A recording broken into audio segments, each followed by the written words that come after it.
আমাদের যদি যে কোনো কথা বা কাজে ভুল হয় আমরা সংশোধন করে নিব, কিন্তু কথার সাথে কথার লড়াই হতে পারে।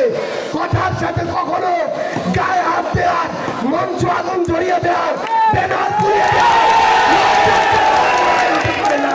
সংগ্রামী রাঙামাটি, আমরা আপনাদের সহযোদ্ধা।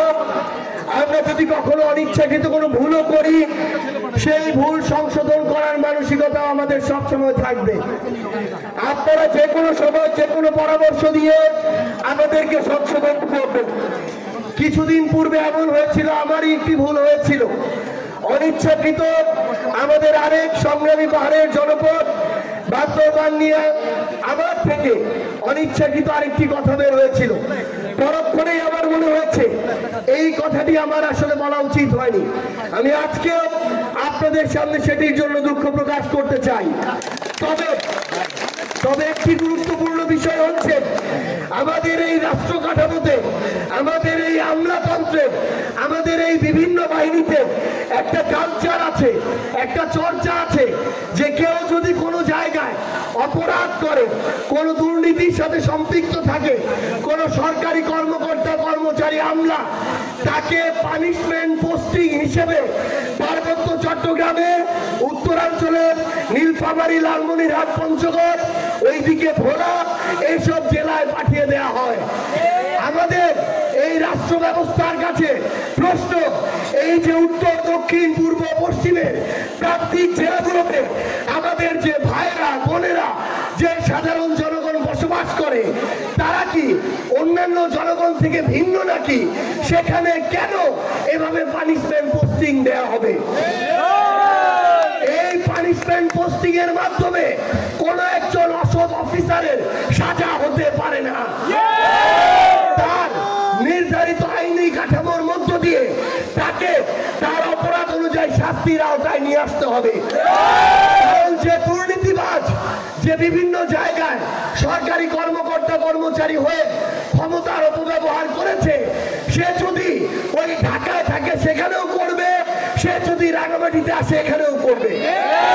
এই জন্য আমরা কোন দুর্নীতিবাজ থেকে শুরু করে যেসব আমলা, সরকারি কর্মকর্তা কর্মচারী কিংবা অন্য যে কেউ এই ধরনের ক্ষমতাকে অপব্যবহার করবে, তাকে আমরা বাংলাদেশের কোন জায়গায় জনগণের সেবক হিসেবে চাই না।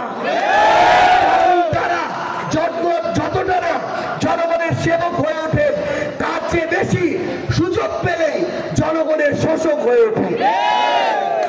আমাদের সংগ্রামী সহযোদ্ধারা, আমরা আপনাদেরকে আরেকটা অনুরোধ জানাই, আমাদের রাজনীতি চলবে, আমাদের জীবন চলবে, কিন্তু আমাদের এই পাহাড়ি জীব বৈচিত্র্যকেও আমাদের বাঁচিয়ে রাখতে হবে। আপনারা সংগ্রামী, আপনাদের রক্তে সংগ্রাম, আপনাদের শরীরের জিনে সংগ্রাম। আপনাদের মনে রাখতে হবে, আপনাদের এই লড়াই সংগ্রাম, আপনাদের এই জীবন, আপনাদের জীব বৈচিত্র্য পাহাড়ের সাথে ওতপ্রোতভাবে জড়িত। এই পাহাড়কে কেউ যেন ব্যক্তি স্বার্থে, পারিবারিক স্বার্থে ব্যবহার না করতে পারে।